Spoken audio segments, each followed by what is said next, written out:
Assalamualaikum warahmatullahi wabarakatuh.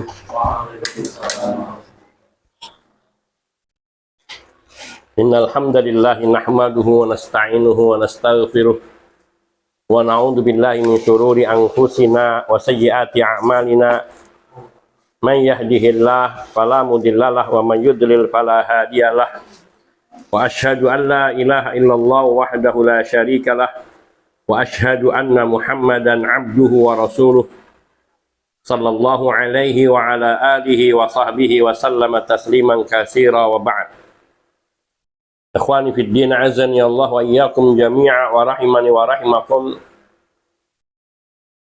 Kita masih di dalam pembahasan Asmaul Husna dan sifat-sifat Allah yang sempurna. Dan kita masih membahas terakhir adalah nama Allah Subhanahu wa taala al-ilm, atau sifat bagi Allah Subhanahu wa taala yaitu sifat al-ilmu. Allah yang maha mengetahui dan memiliki sifat ilmu, yaitu memiliki pengetahuan yang tak terbatas, yakni mengetahui segala yang gaib maupun yang nyata. Dan sekarang pada poin keempat atau D, yaitu sifat Allah al-hayah, kehidupan. Nah, tafadhal man yaqra. Bismillah. D, al-hayat artinya hidup, yaitu sifat zatiyah azaliyah yang tetap untuk Allah Subhanahu wa taala, karena Allah Subhanahu wa taala bersifat dengan ilmu, qudrat dan iradah. Sedangkan sifat-sifat itu tidaklah ada kecuali dari yang hidup. Allah Subhanahu wa taala berfirman, Allahu la ilaha illa huwal hayyul qayyum. Artinya Allah tidak ada Tuhan yang berhak disembah melainkan Dia yang hidup kekal lagi terus menerus mengurus makhluknya. Surah Al-Baqarah ayat 255.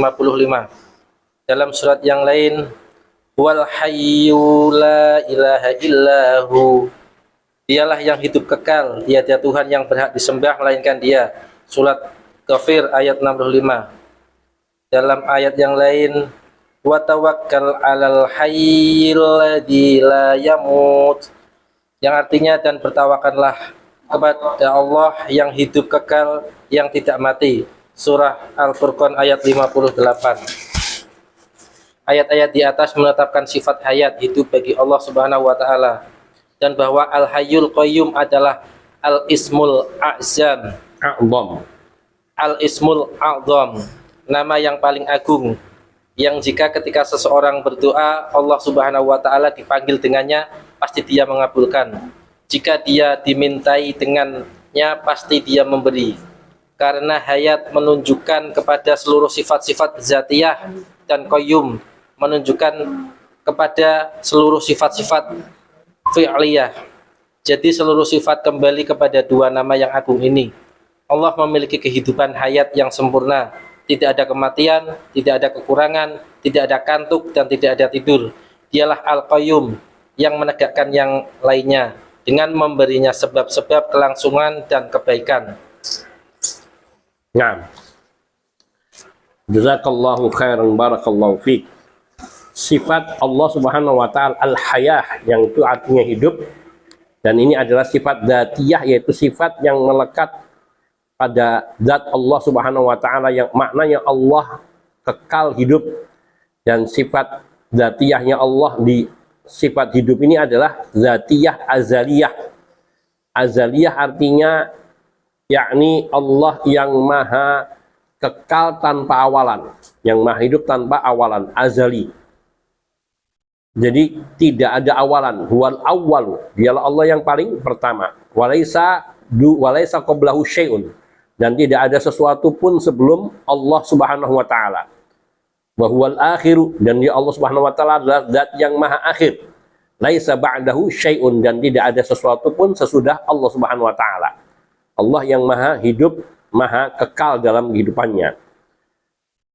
Dan ini adalah sifat dzatiyah azaliyah bagi Allah Subhanahu wa taala. Karena Allah Subhanahu wa taala memiliki sifat ilmu. Juga Allah Subhanahu wa taala memiliki sifat qudrah. Dan Allah Subhanahu wa taala memiliki sifat iradah. yakni Allah mengetahui, Allah kuasa, dan Allah berkehendak. Dan sifat-sifat ini tidak akan mungkin kecuali dari zat yang maha hidup. Karena yang tidak hidup, dia tidak punya pengetahuan, dia tidak akan berilmu, tidak akan tahu. Dan yang tidak hidup, dia tidak akan punya kuasa. Dan yang tidak hidup, dia tidak akan bisa punya kehendak. Ini dohirnya. Sehingga Allah Subhanahu wa Ta'ala adalah zat yang maha hidup dan maha kekal dalam kehidupannya. Dalil-dalil tentang sifat hidup bagi Allah dan Allah memiliki nama Al-Hayyu itu sangat banyak sekali di dalam Al-Quran. Minimal ada 3. Tiga ayat ini yang menyebutkan tentang Al-Hayyu pada sifat Allah. Dan ada penggabungan pada Al-Hayyul Qayyum. Tapi yang di sini sebutkan yang Al-Hayyul Qayyum yang cuma satu. Allahu la ilaha illa huwal hayyul qayyum. Allah, tidak ada Tuhan yang berhak disembah kecuali Dia, yakni yang hidup kekal lagi terus-menerus menegakkan mengurusi makhluknya, yang terus-menerus berdiri tegak mengurusi seluruh makhluknya. Allah Subhanahu wa Ta'ala yang maha hidup, yang tidak pernah yakni terkena penyakit kantuk, la ta'khudhuhu sinatu wala naum, tidak pula tidur. Allah zat yang maha sempurna dalam kehidupannya. Dan ini adalah Allah Al-Hayyu yang maha hidup, Al-Qayyum yang maha tegak berdiri mengurusi alam semesta. Wala ya'uduhu hifdhuhuma wa huwal aliyul azim. Sama sekali Allah Subhanahu wa Ta'ala tidak terbebani dan tidak merasa berat untuk mengatur dan mengurusi langit dan bumi seluruh isinya. Bayangkan, dari sejak sebelum Allah menciptakan sampai sekarang dan sampai nanti, kulla yaumin huwa fi sya'nin. Allah selalu memiliki kesibukan mengurusi alam semesta ini, yaitu mengatur malam dan siang yang silih berganti dan tidak pernah terjadi celah, tidak pernah terjadi kerusakan, ketimpangan, tidak pernah terjadi kerancuan. Malam dan siang yang berjalan dengan seimbang. Dan betapa dengan pengaturan waktu yang begitu tetap sepanjang tahun, sehingga jadwal waktu sholat itu abadi. Selalu pada tanggal sekian bulan ini pasti waktu sholat subuhnya jam sekian, sholat duhurnya jam sekian, asarnya, maghribnya, isyaknya, selalu.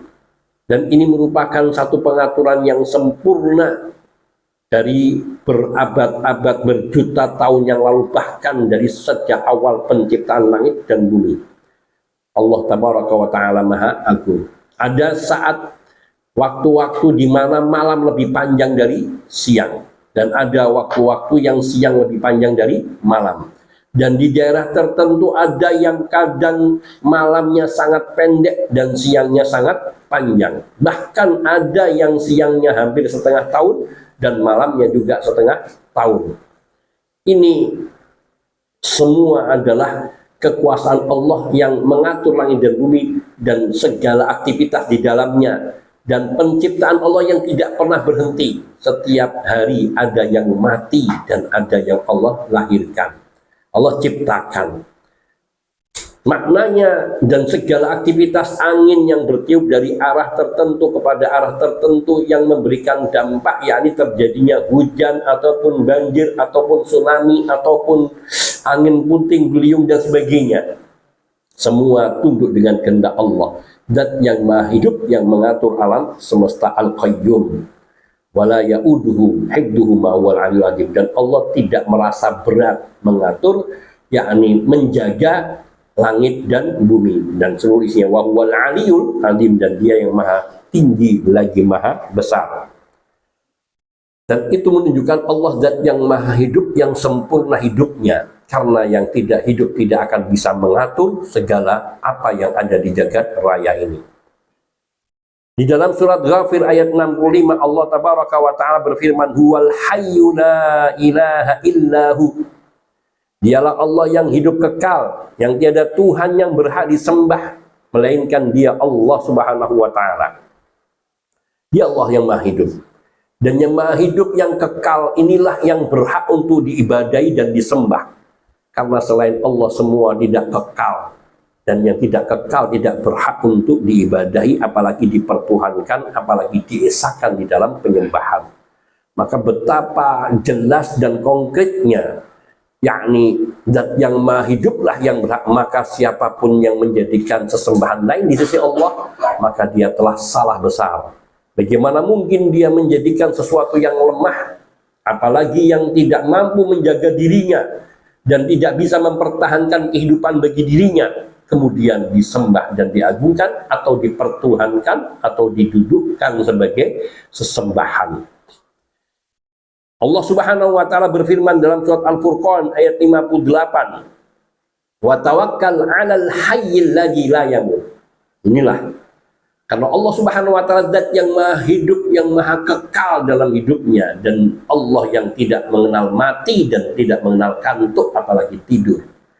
Maka tawakallah, berserah dirilah kepada Allah yang Maha Hidup kekal, alladzi la yamut, yang tidak akan pernah mati.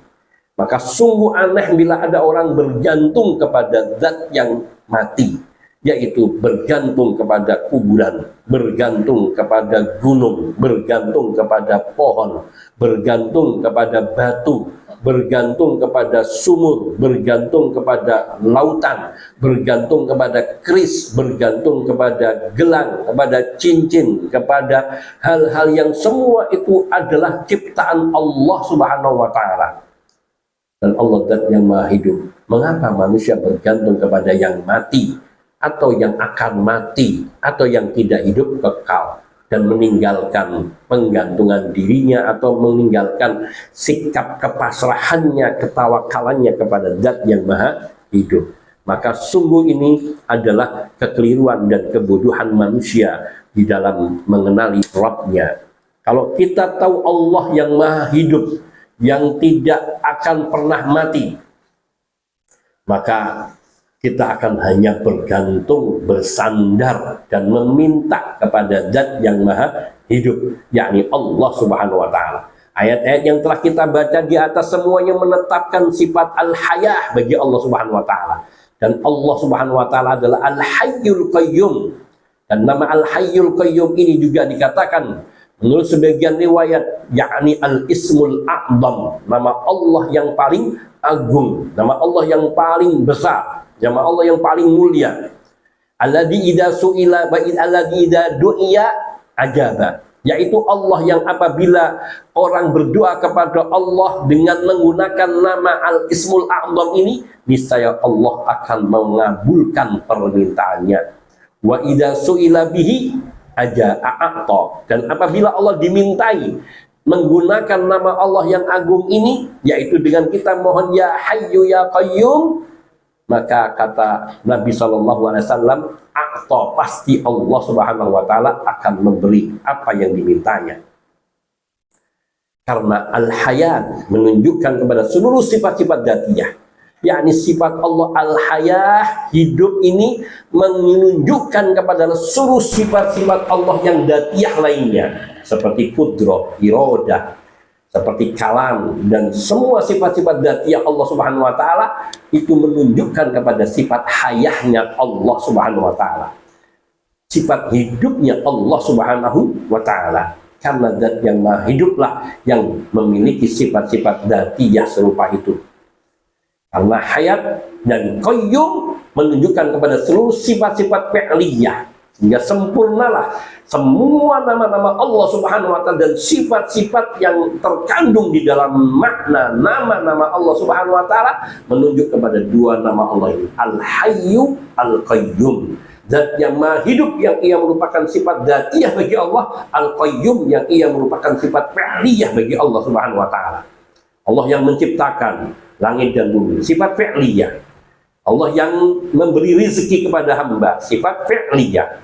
Allah yang menjaga hambanya, sifat fi'liyah bagi Allah. Allah yang mengatur penciptaan, mengatur semua penciptaan alam semesta langit dan bumi, juga sifat-sifat fi'liyah.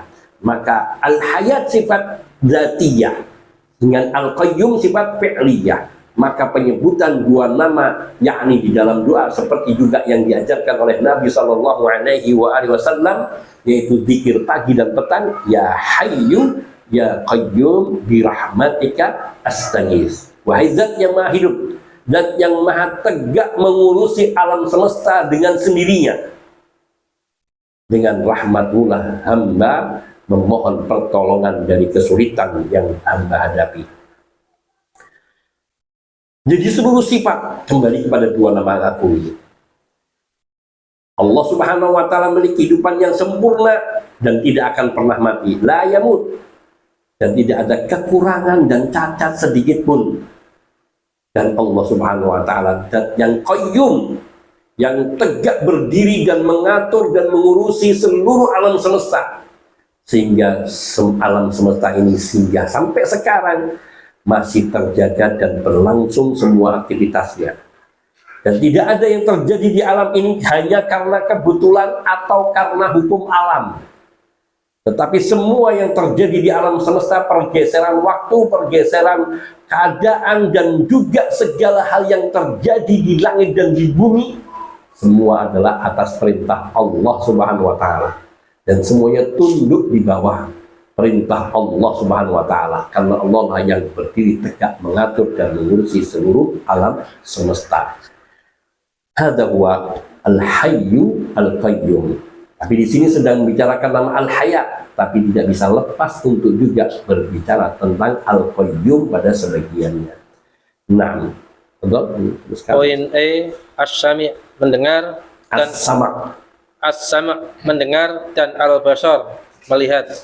Keduanya termasuk sifat zatiyah Allah Subhanahu wa Ta'ala. Allah Subhanahu wa Ta'ala menyifati dirinya dengan kedua-duanya dalam banyak ayat, seperti firman-Nya, laisa kamitslihi syai' wa huwas samiul basir. Artinya tidak ada sesuatu pun yang serupa dengan Dia, dan Dialah yang maha mendengar lagi maha melihat. Surah Asy-Syura ayat 11.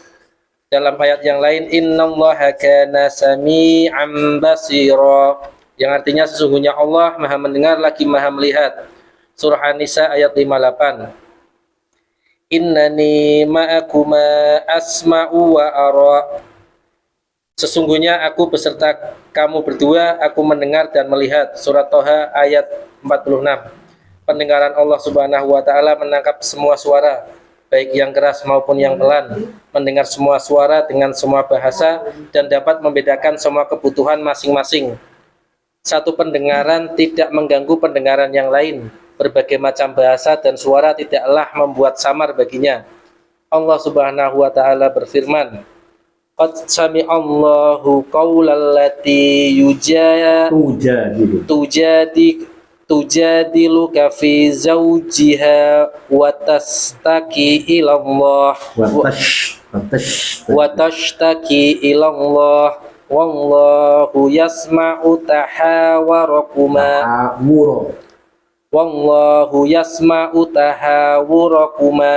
innallaha sami'un basir. Artinya sesungguhnya Allah telah mendengar perkataan wanita yang mengajukan gugatan kepada kamu tentang suaminya dan mengadukan halnya kepada Allah, dan Allah mendengar soal jawab antara kamu berdua. Sesungguhnya Allah maha mendengar lagi maha melihat. Surah Al-Mujadalah ayat 1. Mestinya Al-Mujadilah. Al-Mujadilah ayat 1. Nah. Am yahsabuna anna la nasma'u sirrahum wa najwahum. Artinya, apakah mereka mengira bahwa kami tidak mendengar rahasia dan bisik-bisikan mereka? Surah Az-Zukhruf ayat 80. Nah. Sifat atau nama Allah atau sifat bagi Allah Subhanahu wa Ta'ala yaitu as-sama', mendengar, dan al-basar yaitu melihat. Kedua sifat ini juga sifat dzatiyah bagi Allah Subhanahu wa taala, yaitu sifat yang melekat pada zat Allah Subhanahu wa taala. Maknanya Allah tidak pernah berhenti dari mendengar, Allah tidak pernah berhenti dari melihat. Sedetik pun, 1/1000 detik pun kalau seandainya ada. Dan Allah Maha mendengar, Maha melihat dari sebelum ada sesuatu di alam semesta. Dan meskipun tidak ada sesuatu, Allah memiliki sifat mendengar dan melihat. Dan memiliki sifat mengetahui. Dan Allah sudah mendengar apa saja yang diucapkan, apa saja yang akan diucapkan kepada oleh seluruh makhluknya. Dan semua bunyi yang ada di alam semesta. Dan Allah Maha melihat, bahkan sudah melihat apa saja yang belum ada sampai terjadinya hari kiamat. Dan sifat mendengar dan melihatnya Allah Subhanahu wa taala adalah sifat yang sempurna bagi zat Allah Subhanahu wa taala yang tidak sama dengan makhluknya. Dan dua nama ini sering digandengkan bersamaan di dalam banyak ayat. Di antaranya firman Allah, di antaranya adalah firman Allah Subhanahu wa taala surat Asy-Syura ayat 11. Allah tabaraka wa ta'ala berfirman, laisa kamitslihi syai'un wa huwas samiul basir. Laisa kamitslihi syai'un, tidak ada yang serupa dengan Allah sesuatu pun. Itu kalau diterjemahkan letterleknya. Tidak ada yang semisal dengan Allah, sebanding dengan Allah, yang serupa dengan Allah sesuatu pun. Maknanya tidak ada sesuatu pun di jagat raya alam semesta ini, baik yang gaib maupun yang nyata, yang serupa dengan Allah Subhanahu wa taala dalam semua sifat-sifatnya, baik sifat dzatiyah maupun sifat fi'liyah, tidak ada yang sama.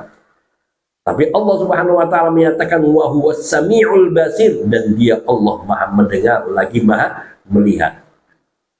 Maka mendengar dan melihatnya Allah Subhanahu wa taala adalah mendengar dan melihat yang sesuai dengan keagungan dan kesempurnaan zat Allah Subhanahu wa taala. Tidak serupa dengan mendengar dan melihatnya makhluk manapun, baik malaikat, jin, manusia, binatang, apalagi jauh. Karena semuanya adalah makhluk Allah, ciptaan Allah, dan tidak mungkin sang pencipta menyerupai dengan ciptaannya. Itu mutlak. Maka mensifati Allah dengan melihat dan mendengar adalah sifat yang hakiki sebagaimana yang diberitakan oleh Allah Subhanahu wa taala untuk dirinya.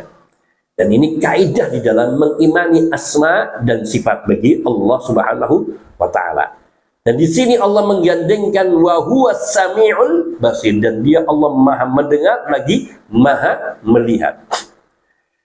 Di surat An-Nisa ayat 58 Allah tabaraka wa ta'ala juga menggandengkan dua nama ini. Innallaha kana sami'an basira. Sungguhnya Allah Maha mendengar lagi Maha melihat. Karena dua sifat ini tidak mungkin terpisahkan dari Allah Subhanahu wa taala.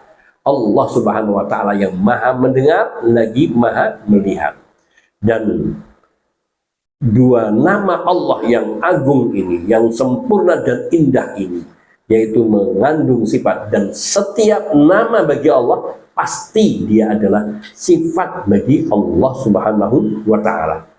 Kata sama dari kata sami'un, dari kata sama, dari kata sama, sam'un itu pendengaran atau mendengar, sedangkan as-sami zat yang Maha mendengar. Basarun itu adalah asal kata dari basir. Al-basir itu asal katanya basar. Asal katanya basar. Dan artinya basir, zat yang Maha melihat. Maka basar adalah melihat. Allah yang Maha melihat, memiliki sifat mendengar dan melihat. Sesungguhnya Allah Maha mendengar dan Maha melihat. Allah Subhanahu wa ta'ala berfirman juga yang menggunakan dua sifat Allah ini dalam bentuk kata kerja.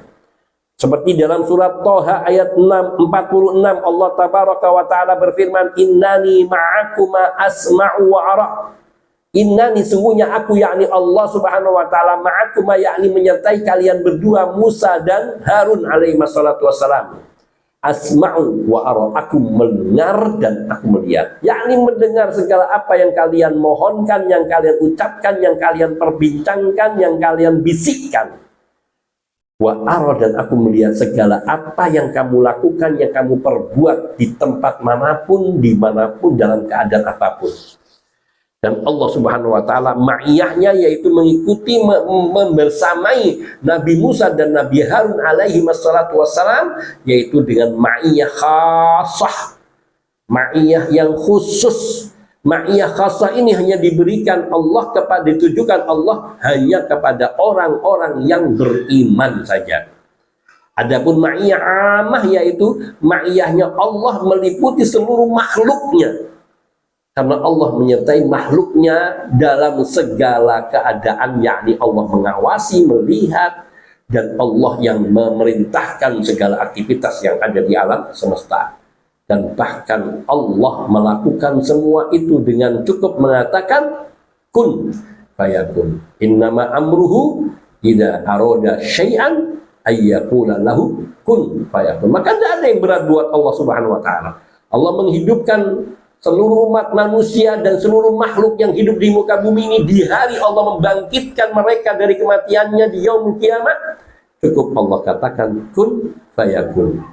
Allah menghidupkannya sedemikian banyak seperti Allah menghidupkan satu makhluk.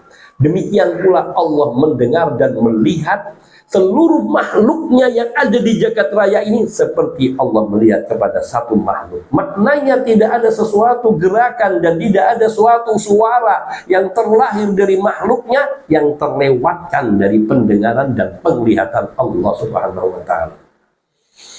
Maka mengimani nama Allah subhanahu wa ta'ala As-Sami' Al-Basir, yang mengandung sifat mendengar dan melihat, bila ini diyakini dan diresapi, akan melahirkan muraqabah kepada Allah subhanahu wa ta'ala, yaitu sikap ihsan kepada Allah subhanahu wa ta'ala, yaitu beribadah kepada Allah subhanahu wa ta'ala dengan merasa bahwa ia melihat Allah, atau ia berada di hadapan Allah, atau dengan merasa yakin dia dalam pengawasan Allah subhanahu wa ta'ala. Karena seorang hamba yang mengenal Allah dengan nama Sami' dan Basir, apalagi digandeng dengan satu nama lagi, yakni Alim, yang maha mengetahui, maka apa yang bisa dilakukan hamba kalau dia mengetahui Allah melihat dirinya, dan dia tahu Allah maha cepat perhitungannya, dan Allah maha cepat balasannya, dan Allah maha kuasa atas seluruh hamba-hambanya, maka semestinya akan tumbuh rasa takut dalam diri hamba, dan tidak ada pada diri hamba ketergantungan kepada selain Allah subhanahu wa ta'ala. Karena dia tahu yang bisa mengabulkan doanya dialah zat yang maha mendengar, yang bisa memenuhi hajatnya dialah zat yang maha melihat, yang bisa mengetahui dirinya dan segala kebutuhan dan hajatnya zat yang maha mengetahui. Maka bagaimana mungkin yang meyakini Allah memiliki sifat-sifat agung dan sempurna serupa ini, dia bergantung dan meminta kepada selain Allah tabaraka wa ta'ala. Untuk apa dia mendatangi kepada makam wali fulan kalau dia tahu Allah yang maha mendengar, Allah yang maha melihat, bahkan mujibud da'wat, Allah yang mengabulkan semua permohonan hamba? Maka mengapakah tidak meminta kepada Allah sebagaimana yang Allah perintahkan itu kepada kita? Allah subhanahu wa ta'ala berfirman, ud'uni astajib lakum. Berdoalah kalian kepadaku, pastilah aku akan mengabulkan. Apakah hamba itu tidak yakin kepada janji Allah? Allah yang memerintahkan kita sebagai hambanya untuk berdoa hanya kepada Allah. Allah pula yang telah berjanji bahwa Allah akan mengabulkan permintaan kita dan doa kita. Lalu mengapakah manusia belum yakin? Allah tabaraka wa ta'ala juga mengatakan kepada Nabi sallallahu alaihi wasallam, "Idza sa'alaka ibadi anni," wahai Nabi sallallahu alaihi wasallam, bila hambaku bertanya kepadamu tentang diriku, Maka Allah langsung katakan, bahkan tanpa melalui Nabi Shallallahu Alaihi Wasallam. Allah katakan, fa inni qarib, wahai hambaku, sungguhnya aku dekat. Ujibu da'watad da'i, aku mengabulkan doa orang yang berdoa, yang memohon. Idza da'ani, yaitu syaratnya kalau dia hanya memohon kepadaku, yakni memohon kepada Allah saja, artinya mentauhidkan Allah di dalam berdoanya. Idza da'ani al yastajibu li, maka hendaknya mereka memenuhi perintah-perintahku, memenuhi panggilan seruanku, yaitu menjalankan perintah dan menjauhi larangan dari Allah Subhanahu wa Ta'ala. Ini syarat untuk seseorang, yakni mendapatkan pengabulan doa, yaitu berdoa hanya kepada Allah Subhanahu wa Ta'ala dan tidak mempersekutukan Allah, dan tidak membutuhkan wasilah-wasilah, perantara-perantara yang tidak ada hubungannya. Langsung perintah Allah. Al yastajibu li, maka penuhilah panggilanku, seruanku. Wal yu'minu bi, yang ketiga. Yang kedua adalah yakni memenuhi perintah-perintah hak Allah, atau memenuhi hak-hak Allah Subhanahu wa Ta'ala dengan menjalankan perintahnya dan menjauhi larangannya. Dan yang ketiga, wal yu'minu bi, dan hendaknya beriman hanya kepadaku saja, yakni percaya dengan semua janji Allah, beriman dengan apa yang Allah janjikan kepada hamba dan apa yang Allah beritakan kepada hamba. Maka sungguhnya orang yang demikian ini, dia akan memperoleh apa yang menjadi hajatnya. Maka di sini orang yang mengenal Allah Maha mendengar lagi Maha melihat, maka dia tidak akan memandang selain kepada Allah Subhanahu wa Ta'ala. Karena Allah yang paling tahu tentang diri kita, Allah yang melihat segala apa yang ada pada diri kita. Bahkan sesuatu yang kita sendiri tidak bisa melihat, Allah melihat. Sesuatu bunyi yang kita sendiri tidak mendengar, ya Allah mendengar. Yakni ketika kita mendengkur dalam keadaan tidur, kita tidak mendengar apa yang kita suarakan, tapi Allah Maha mendengar. Lalu mengapakah manusia yang masih berani untuk bertindak bodoh, yaitu berbuat durhaka? Tapi Allah Maha Pengampun. Kita ini bodoh dan jahil dan dolum, banyak kedoliman, banyak bermaksiat. Tapi Allah tahu manusia itu lemah, dan manusia itu yakni banyak berbuat dosa, dan Allah Maha Pengampun. Dan sungguh orang yang senantiasa yakni meyakini Allah Maha mendengar, yang maknanya Allah menangkap semua suara, baik suara yang keras maupun suara yang lirih pelan. Allah mendengar suara dengan semua bahasa, dan bahkan bahasa jin, bahasa manusia, bahasa binatang, dengan aneka ragam dan macam-macam binatang.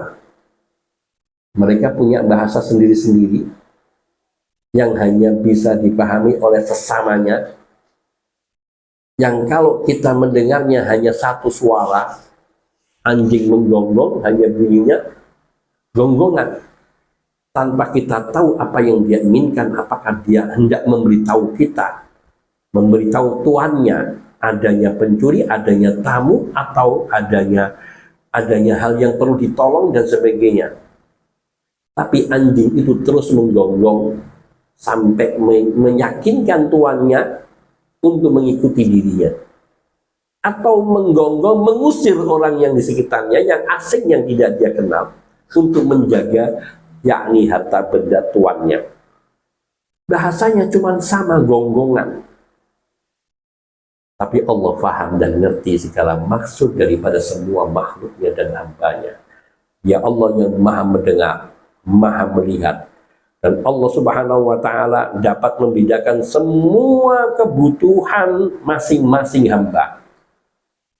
Satu pendengaran tidak mengganggu pendengaran yang lain. Kalau kita sangat lemah, kita sedang berbicara dan sedang mendengarkan pembicaraan orang lain, ketika ada orang lain yang berbicara, maka sudah hilang konsentrasi kita, sehingga kadang kita tidak paham yang kita dengar itu yang mana, yang ini apa yang satunya.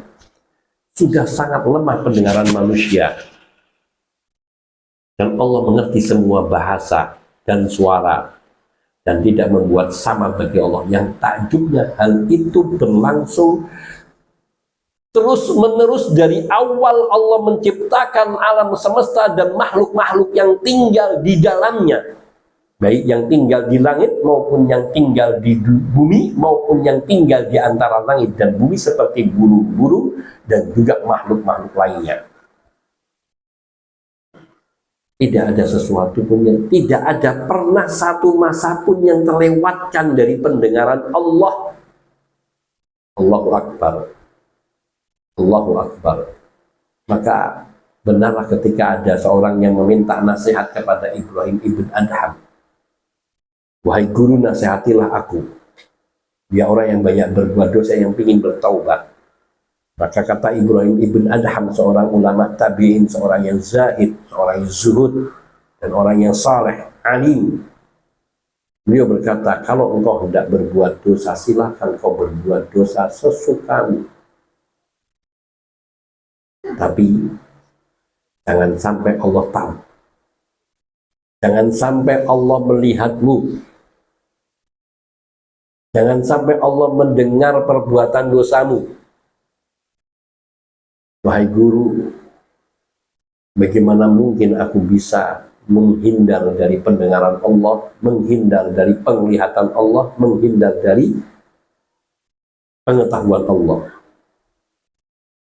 Ini rangkaian nasihat yang panjang, tapi ini kita poinkan di sini pada yakni apa yang Allah bawa. Tidak mungkin kita bisa bersembunyi dari Allah Subhanahu wa Ta'ala. Karena dimanapun kita berada, Allah melihat kita dan Allah mendengar kita. Hal yang masih menegaskan tentang sama'nya Allah, mendengarnya Allah, yaitu surat Al-Mujadilah ayat 1. Allah tabaraka wa ta'ala berfirman, qad sami'a Allahu qawlan lati tujadiluka fi zawjiha wa tashtaki ila Allah wallahu yasma'u tahawurakuma innallaha sami'un basir. Sungguh Allah telah mendengar perkataan wanita yang mengajukan gugatan kepada kamu tentang suaminya. Wa tashtaki ila Allah, dan wanita itu mengadukan halnya kepada Allah Subhanahu wa taala.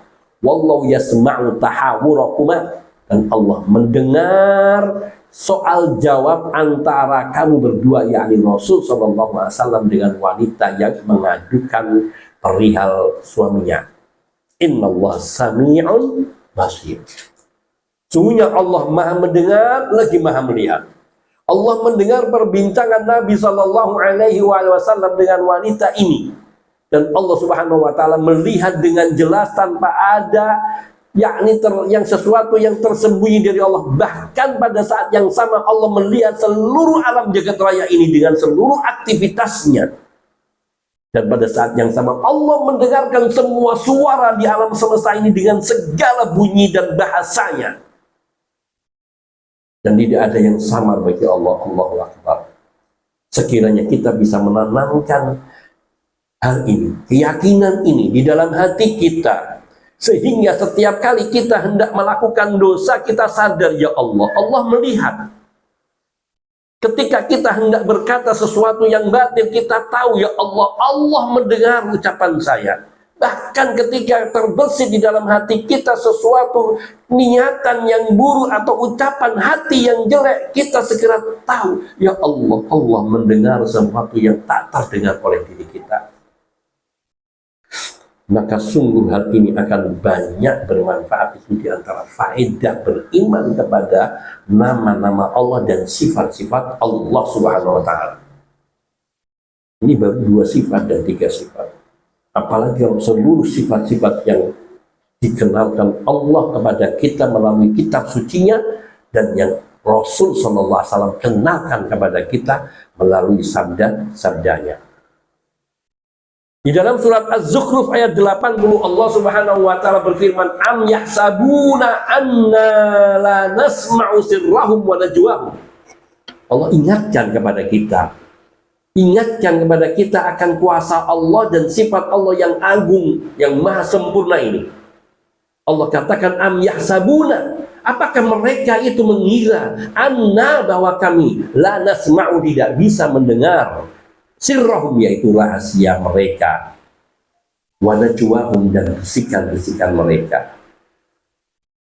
Sehingga kadang kita berbuat maksiat kepada Allah dengan berbisik-bisik, padahal Allah tahu dan Allah mendengar dan melihat kita, ya Rabbana. Sekiranya kita bisa menanamkan keimanan ini di dalam diri kita, menghayati, dan ini makna bersih, beramal, bersikap kepada Allah sesuai dengan nama-nama Allah Subhanahu wa Ta'ala, yaitu bersikap kepada Allah dengan sifat Allah yang maha mendengar, maha melihat. Maka bagaimana kita bersikap kepada Allah dengan sikap yang maha mendengar, maha melihat? Sikap muraqabah Allah Subhanahu wa Ta'ala yang melekat di dalam diri kita, yang selalu terserap di dalam hati kita. Allah melihat kita, Allah mengawasi kita, Allah mendengar semua ucapan kita. Maka seseorang akan lebih mengontrol dirinya dari melakukan hal-hal yang akan mendatangkan murka Allah Subhanahu wa Ta'ala. Sebagaimana juga Allah melihat segala sesuatu, dan teruskan. Sebagaimana Allah Subhanahu wa Ta'ala juga melihat segala sesuatu, dan tidak ada sesuatu pun yang menutupi penglihatannya.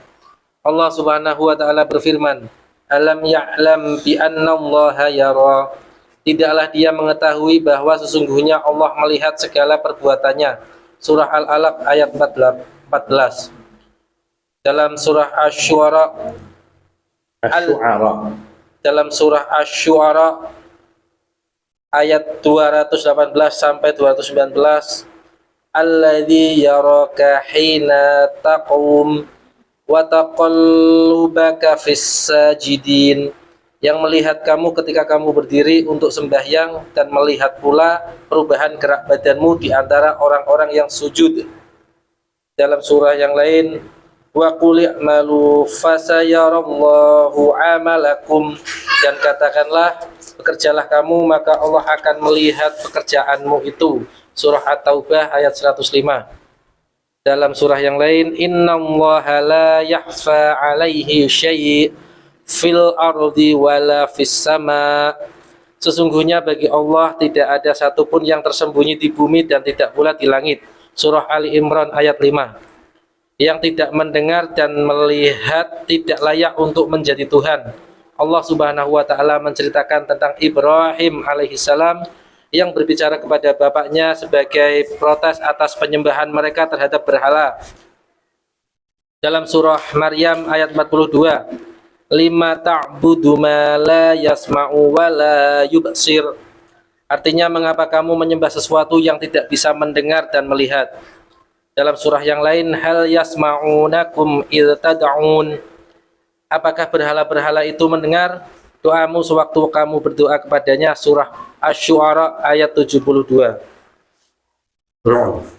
Barakallahu fiik, jazakallahu khairan.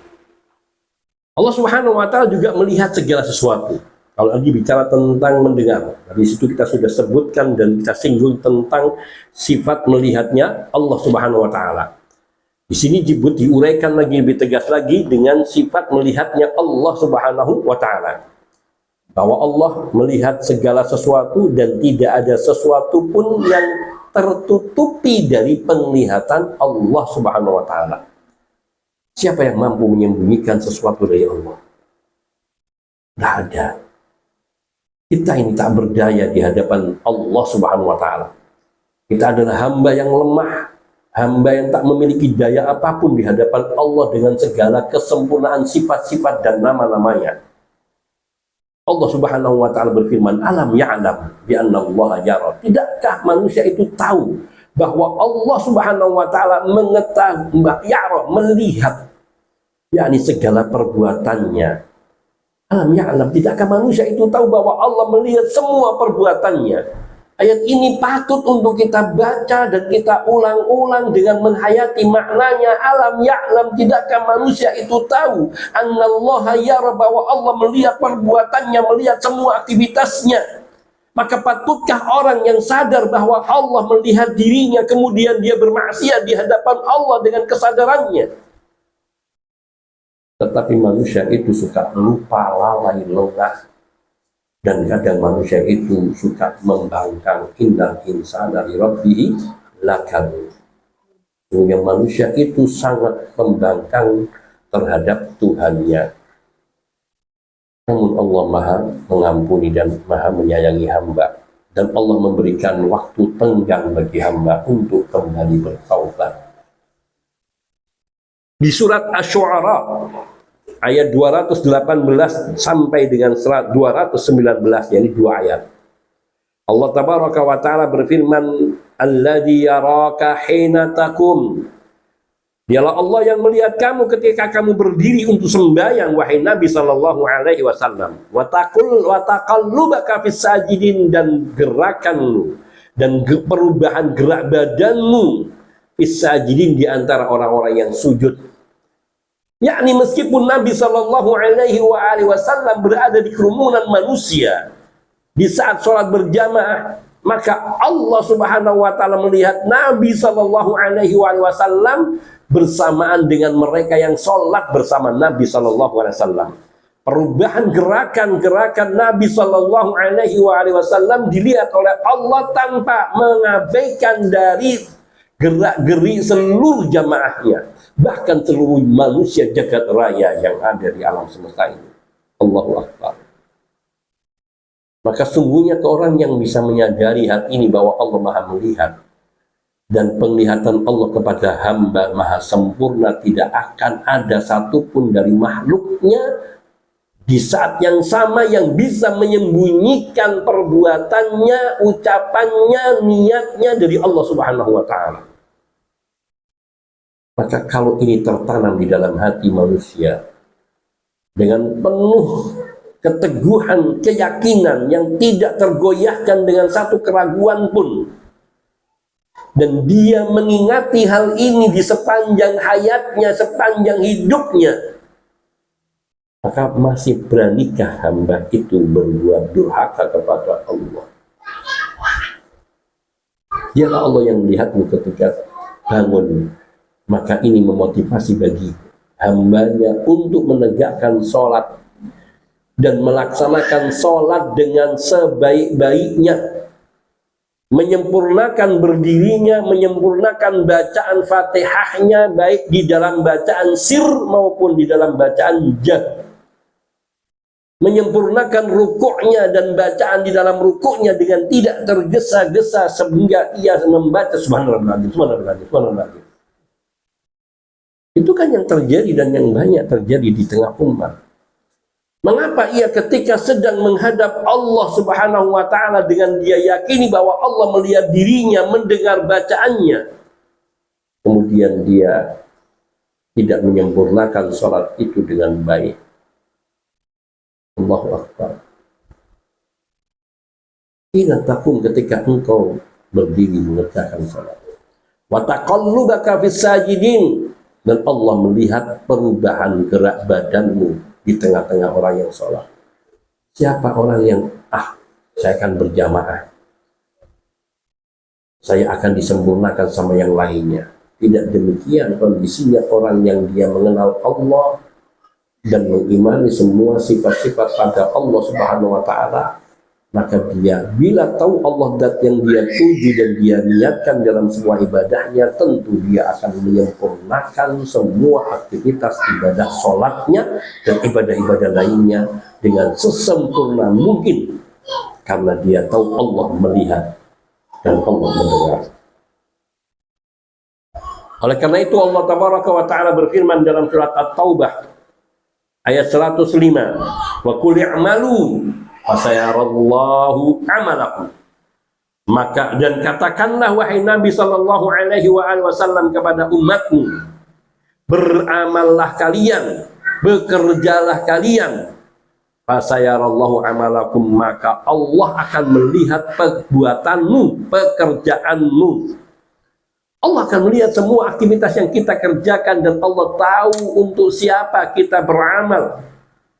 Apakah kita beramal untuk Allah ataukah kita beramal untuk selain Allah? Allah Subhanahu wa ta'ala juga berfirman dalam surat Ali Imran ayat 5. yang menegaskan bahwa tidak ada sesuatu pun yang tersembunyi di alam semesta, di langit dan di bumi.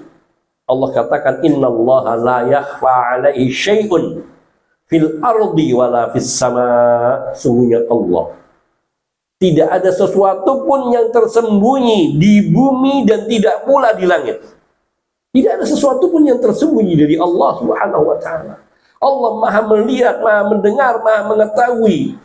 Sehingga bagaimana manusia yang mengetahui tentang sifat-sifat Allah yang agung ini kemudian dia bermaksiat, naudzubillah, kita ini sudah sering melakukan hal itu.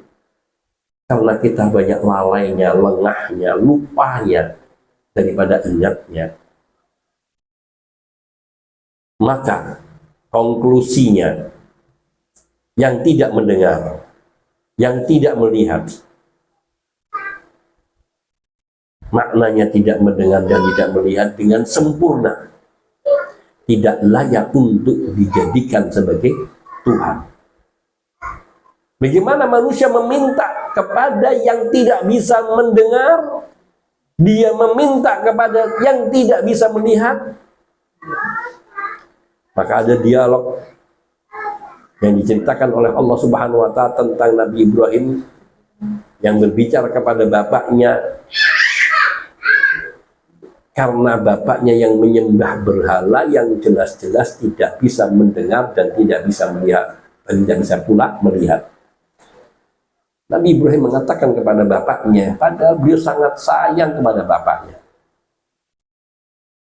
Nabi Ibrahim berkata, lima ta'budu ma la yasma'u wa la yubsir. Wahai ayahanda, mengapa kamu masih juga menyembah sesuatu yang tidak bisa mendengar dan tidak bisa pula melihat? Patung-patung yang engkau sembah, wahai ayahku, ia tidak pernah bisa mendengar doa-doamu dan doa-doa kaummu. Dan patung-patung yang kamu sembah ini tidak bisa melihat apa yang kamu dan kaummu lakukan, baik di hadapan mereka apalagi di belakang mereka. Lima ta'budu ma la yasma'u wa la yubsir. Mengapakah engkau menyembah sesuatu yang tidak mendengar dan tidak melihat? Bahkan Allah ceritakan, yakni perkataan Nabi Ibrahim alaihissalam ataupun para nabi lainnya kepada kaumnya, hal yasma'unakum idh tad'un. Wahai kaumku, apakah yang kalian seru itu, yang kalian mohoni itu, yang kalian sembah itu, mendengarkan permohonan kalian ketika kalian berdoa memohon kepada mereka? Ini menunjukkan bahwa mereka yang menyembah berhala itu tahu persis yang mereka sembah itu tidak bisa mendengar, tidak bisa melihat. Kecuali karena mereka membutakan hatinya dengan hawa nafsu, karena fanatik, karena apa jawaban mereka selalu? Inna wajadna aba'ana ala ummatin wa inna ala asarihim yaktadun. Muktadun. Sungguhnya kami mendapati bapak moyang kami, nenek moyang kami berada di atas satu agama ala ummatin. Wa inna, dan sungguhnya kami ala atharihim muqtadun, hanya mengikuti jejak mereka. Jadi bukan karena mereka tahu bahwa, mereka tidak tahu bahwa yang mereka sembah itu tidak bisa melihat, bukan karena mereka tidak tahu itu. Tapi karena mereka tidak mau meninggalkan tradisi nenek moyang. Dan ini yang banyak menjatuhkan manusia ke dalam kesesatan, yaitu ketika tidak mau meninggalkan kebiasaan pendahulunya. Kenapa? Karena mereka sangat memuliakan, mengagungkan para pendahulu mereka dalam kesesatan. Meskipun ayah-ayah mereka, meskipun yakni pendahulu mereka itu lafi dolalim mubin, benar-benar di dalam kesesatan yang nyata, maka ibrahnya orang yang meyakini sifat-sifat Allah yang mulia, yang agung ini, maka dia tidak akan menyembah selain hanya kepada Allah Subhanahu wa ta'ala. Dia tidak akan meminta dan berdoa memohon hajatnya kecuali kepada Zat yang maha mendengar dan maha melihatnya. Dan yang dia, seseorang yang meyakini Allah mendengar dan melihat, maka tidak ada keraguan di dalam hatinya bahwa Allah mendengarnya dan yakin Allah akan mengijabahinya, karena Allah yang menjanjikan hal itu. Maka mempelajari Asmaul Husna dan sifat-sifat Allah adalah dalam rangka memperbaiki hubungan kita dengan Allah Subhanahu wa Ta'ala. Yaitu di dalam ibadah kita, tidak semata-mata ibadah kita di dalam sholat, tapi ibadah kita di luar sholat. Sehingga kita benar-benar selalu merasa berada di dalam pengawasan Allah Subhanahu wa Ta'ala. Karena Allah melihat kita dan mendengar kita. Innani ma'akuma asma'u wa ara. Sungguhnya aku senantiasa menyertai kalian berdua, wahai Musa dan Harun alaihi wassalatu wassalam. Aku mendengar dan aku melihat, yakni apa yang ada pada diri hambanya. Nah, Selanjutnya al-qalam artinya berbicara. al-kalam. Al-kalam artinya berbicara. Di antara sifat Allah Subhanahu wa Ta'ala yang dinyatakan oleh Al-Quran dan As-Sunnah, ijma' salaf dan para imam adalah al-kalam. Sesungguhnya Allah Subhanahu wa Ta'ala berbicara sebagaimana yang Dia kehendaki, kapan Dia menghendaki, dan dengan apa Dia kehendaki, dengan suatu kalam pembicaraan yang bisa didengar. Allah Subhanahu wa Ta'ala berfirman, Nah, lihat al-kalam.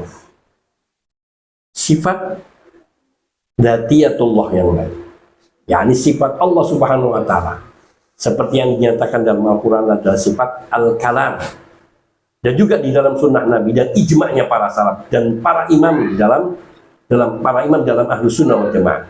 Semua mereka mengatakan bahwa sifat Allah, di antara sifat Allah adalah al-kalam. Al-kalam artinya perkataan atau ucapan. Maknanya Allah Subhanahu wa Ta'ala benar-benar berbicara sebagaimana yang Allah kehendaki. Kapan Allah berkehendak dan dengan apa Allah berkehendak? Dengan suatu kalam pembicaraan yang bisa didengar. Yang Allah berbicara dan yakni berfirman kapan saja Allah berkehendak dan pembicaraan Allah itu didengar. Nah, Allah Subhanahu wa Ta'ala berfirman, "Wa man asdaqu minallahi haditsa." Artinya, dan siapakah yang orang yang lebih benar perkataannya daripada Allah. Surah An-Nisa ayat 87. nah, ayat ini menunjukkan arti waman asdaqu minallahi haditsa. Kata pertanyaan ini untuk menunjukkan penafian, yaitu tidak ada yang lebih mendengar perkataan, tidak ada yang lebih benar perkataannya selain Allah. Tidak ada yang lebih benar perkataannya selain Allah Subhanahu wa Ta'ala. Maknanya selain perkataan Allah, selain ucapan Allah itu bisa benar, bisa salah. Benar kalau mengikuti perkataan Allah, sejalan dengan firman Allah. Dan di sini menegaskan apa? Bahwa Allah berbicara, Allah berkata, dan perkataan Allah itu adalah maha benar. Terus dalam surah An-Nisa ayat 122, "Wa man asdaqu minallahi qila." Artinya, dan siapakah yang lebih benar perkataannya daripada Allah? Ya, ini juga sama. Yang maknanya tidak ada yang lebih benar perkataannya selain Allah. Wa man asdaqu minallahi qila. Terus "Wa kallamallahu Musa taklima." Dan Allah telah berbicara kepada Musa dengan langsung. Surat An-Nisa ayat 164. iya, di sini juga Allah menyatakan bahwa Allah berbicara langsung kepada Nabi Musa. Dan firman Allah kepada Nabi Musa didengar oleh Nabi Musa. Karena kalau seandainya Nabi Musa tidak mendengar firman Allah, Nabi Musa tidak akan mengerti apa yang disampaikan oleh Allah.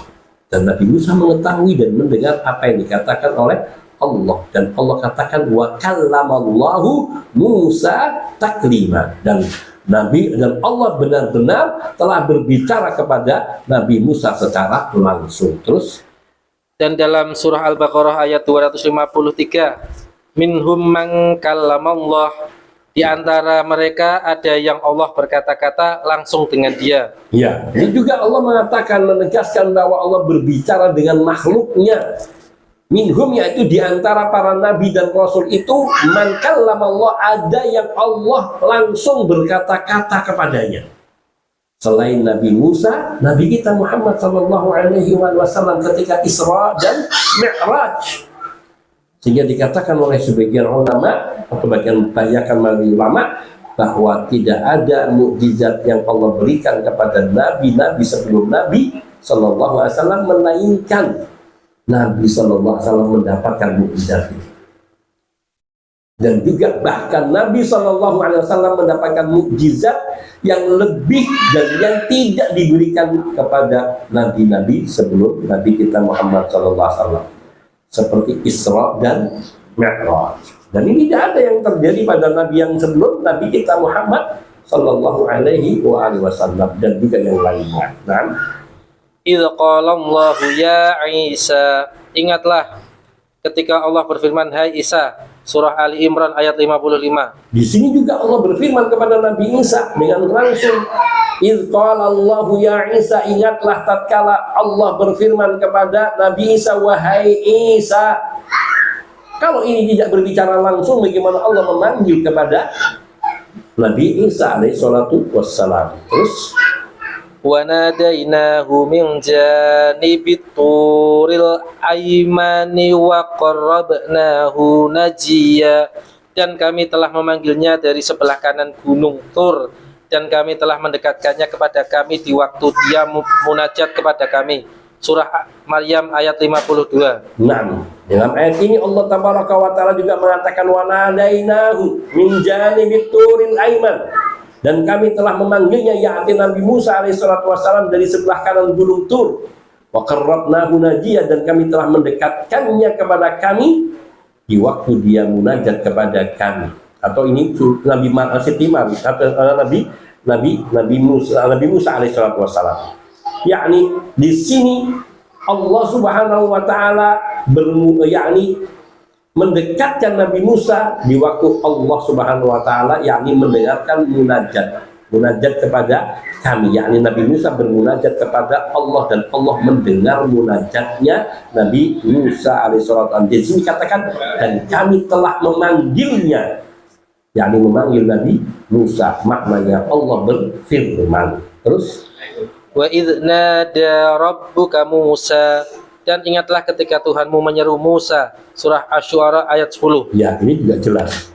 Idnada, ketika Tuhanmu, idnada rabbuka, ketika Tuhanmu menyeru Musa, ya Musa, dan seterusnya. Terus, Wa yauma yunadihim, dan ingatlah di hari di waktu Allah menyeru mereka. Al-Qasas ayat 62. dan ini juga nanti, ingatlah di hari di waktu Allah menyeru mereka, wa yauma yunadihim, nanti di yaumul kiamah Allah akan menyeru kepada seluruh hambanya, dan seluruh hambanya akan mendengarkan Allah berfirman. Terus, Hatta yasma'a kalam Allah, supaya ia sempat mendengar firman Allah. Surah At-Taubah ayat 6. ya di sini juga Allah Subhanahu wa taala merintahkan kepada Nabi sallallahu alaihi wasallam, kalau ada orang kafir datang kepada Nabi meminta perlindungan dari Nabi sallallahu alaihi wasallam, maka hendaknya beri dia pengamanan, jaminan keamanan bagi dirinya, dan bacakan kepadanya ayat-ayat Allah hatta yasma'a kalam Allah, sehingga ia mendengar firman Allah. Dan Al-Quran itu adalah firman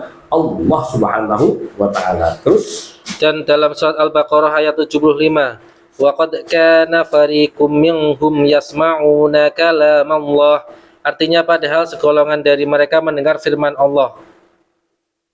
nah, padahal segolongan dari mereka mendengar yasma'una kalam Allah.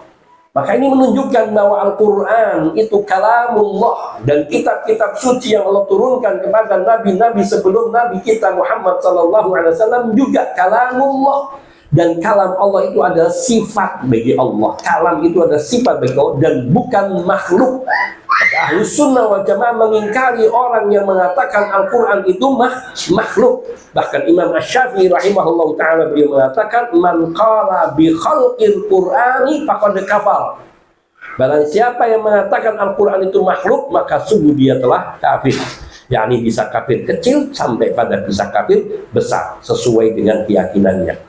Yang maknanya di sini bahwa sungguhnya Allah berfirman dan firman Allah didengar. Dan ketika kita membacakan ayat-ayat suci Al-Quran, maka itu adalah firman Allah Subhanahu wa Ta'ala dan bukan makhluk. Yani yang kita dengar itu adalah firman Allah Subhanahu wa Ta'ala. Seperti dikatakan ini, wa qad kana fariqun minhum yasma'una kalam Allah, dan segolongan dari mereka mendengar firman Allah. Apakah langsung dari Allah?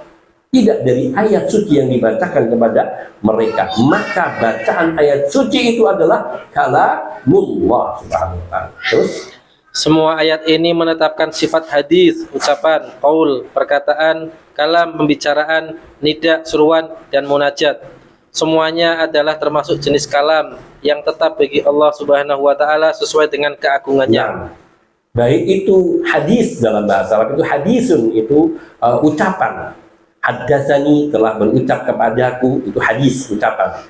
Qaul, qala yaqulu qaulan, itu juga perkataan. Itu maknanya juga pembicaraan. Al-kalam, yaitu dari takallama yatakallamu kalaman. Ini juga artinya pembicaraan, ucapan. Nida itu adalah seruan. Seruan yaitu panggilan.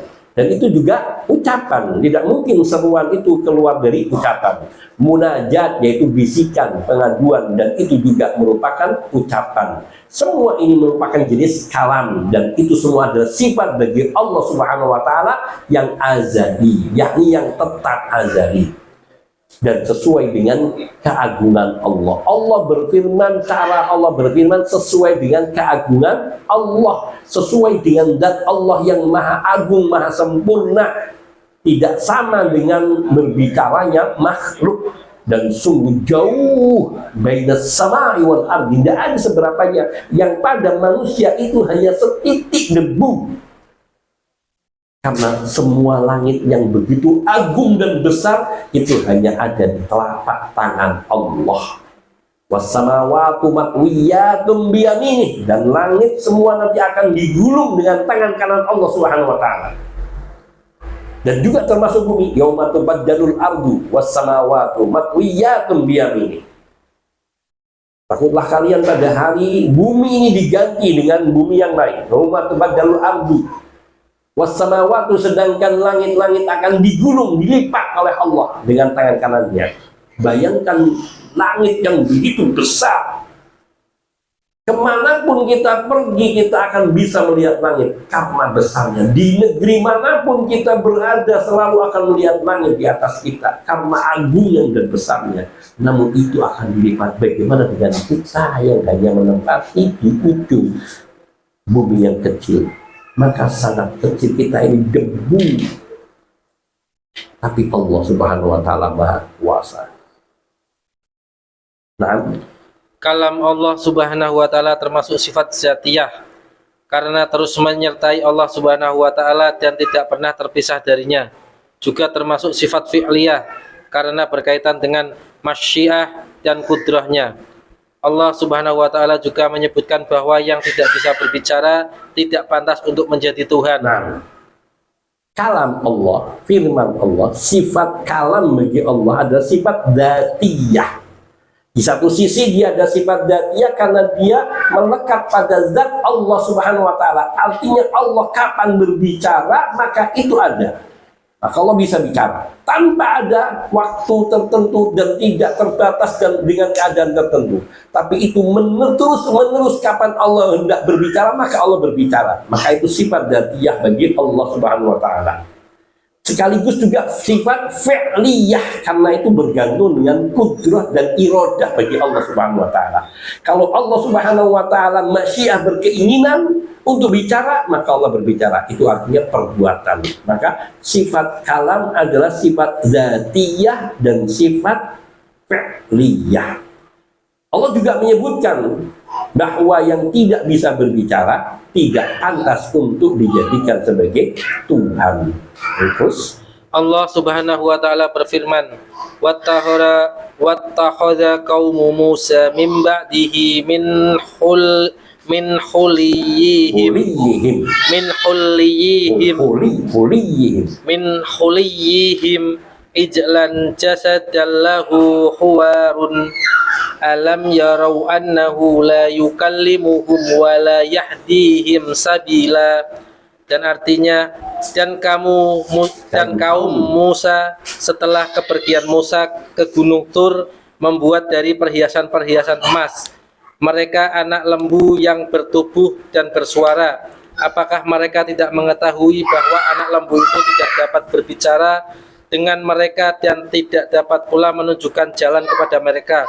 Surah Al-A'raf ayat 148. Nah, di sini Allah menceritakan yang tidak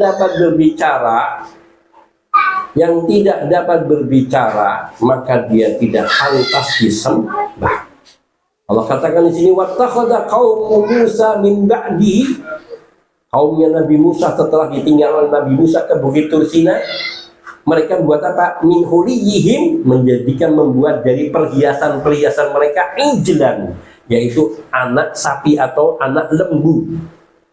Jasadan lahu huwar, yang memiliki jasad, badan, dan huwar memiliki bunyi. Bagaimana bisa memiliki bunyi? Dibuatnya patung dari perhiasan itu dengan hidung yang longgar, kemudian ada rongga di dalam mulut, yang kemudian ada satu sisi lain atau di telinga atau bagian lain yang ia juga lobang, rongga. Dan sebagaimana maklum, seruling itu bila ditiup dari satu sisi dan ada lubang lain yang pada seruling itu, maka akan mengeluarkan bunyi. Maka ketika angin bertiup memasuki satu lubang, dia akan mengeluarkan bunyi. Itu yang dimaksudkan lahu huwar. Jadi bukan benar-benar berbunyi dengan sendirinya, tetapi dia bunyi karena tiupan angin. Maka Allah katakan di sini, wattakhadha qaumu Musa min ba'dihi min huliyihim ijlan jasadan lahu huwar. Kaumnya Nabi Musa setelah ditinggal Nabi Musa ke Bukit Tur Sinai alaihissalam, mereka membuat dari perhiasan-perhiasan mereka, sambil mengumpulkan perhiasan yang mereka peroleh dari merampas tentara Fir'aun yang tenggelam di laut Merah. Kemudian dibawanya, dikumpulkan jadi satu, lalu dibakar sampai dia menjadi cair, lalu dibentuk menjadi seekor anak lembu yang memiliki jasad, badan, dan bisa mengeluarkan suara karena tiupan angin. Kemudian Allah mengajak kita berpikir, mengajak mereka untuk berpikir. Alam yarau annahu la yukallimuhum wa la yahdihim sabila. Apakah mereka tidak mengetahui, apakah mereka tidak melihat, tidak memperhatikan annahu, bahwa sungguhnya anak lembu yang mereka bikin, yang mereka sembah itu, la yukallimuhum, tidak bisa mengajak bicara mereka meskipun dia bisa bersuara, wa la yahdihim sabila, apalagi menunjukkan kepada mereka jalan petunjuk yang lurus, dan tidak pula menunjukkan jalan kepada mereka kepada jalan yang lurus. Ini menegaskan bahwa yang tidak berbicara tidak patut untuk disembah. Maka lucu orang yang ia meminta kepada yang tidak bisa berbicara. Bagaimana dia bisa yakin bahwa dia mohon kemudian dia menjawab? Kalau mereka dia mengatakan, loh, kita ketika berdoa kepada Allah atau tidak menjawab, kata siapa? Allah sudah mengatakan dalam firman-Nya, ud'uni astajib lakum, idza da'ani, idza sa'alaka ibadi anni fa inni qarib. Allah berfirman kepada kita, menegaskan kalau kita berdoa kepada Allah, maka Allah akan mengabulkan. Dan Allah mengatakan bahwa Allah Subhanahu wa ta'ala dekat dari hambanya dan mengabulkan doa setiap hamba ketika berdoa hanya kepada Allah Subhanahu wa ta'ala. Terus lahir, kalam adalah sifat kesempurnaan, sedangkan bisu adalah sifat kekurangan. Dan Allah Subhanahu wa ta'ala memiliki sifat kesempurnaan, suci dari kekurangan. nah, sifat kalam adalah merupakan sifat kesempurnaan. Artinya Allah memiliki sifat kalam, dan ini menunjukkan kepada kesempurnaan Allah dan yang berhak untuk diibadahi, yaitu yang berfirman, Allah Subhanahu wa taala. Dan sifat Allah semuanya sempurna. Sedangkan sesuatu yang tidak memiliki kalam, tidak memiliki sifat berbicara, artinya bisu, maka menunjukkan dia cacat. Orang bisu itu cacat, tidak sempurna, dan Allah jauh dari tidak sempurna. Allah jauh dari sifat kurang dan cacat. Naudzubillah, munazzahun amma yasifun. Maha suci Allah, subhanallah amma yasifun. Maha suci Allah dari semua yang mereka sifatkan tentang Allah. Maka Allah maha berbicara, maka Allah adalah zat yang sempurna dan jauh dari segala kekurangan. Inilah Allah Subhanahu wa ta'ala dengan sifat kalamnya. Dan semua sifat Allah Subhanahu wa ta'ala, semua sifat Allah Subhanahu wa ta'ala, semuanya sempurna dan tidak ada satu kekurangan pun. Dan sifat-sifat ini menunjukkan kesempurnaan zat Allah Subhanahu wa ta'ala. Hadza naktafi, barangkali ada pertanyaan yang mau ditanyakan. Kalau tidak, saya cukupkan. Jadi sudah. Lalu hadza minni wal afu minkum, sallallahu wasallam ala nabiyina Muhammadin wa alihi wa sahbihi ajma'in, walhamdulillahi rabbil alamin. Dan kita tutup dengan doa kafaratul majlis. Subhanakallahumma bihamdika asyhadu an la ilaha illa anta astaghfiruka wa atubu ilaik. Assalamualaikum warahmatullahi wabarakatuh.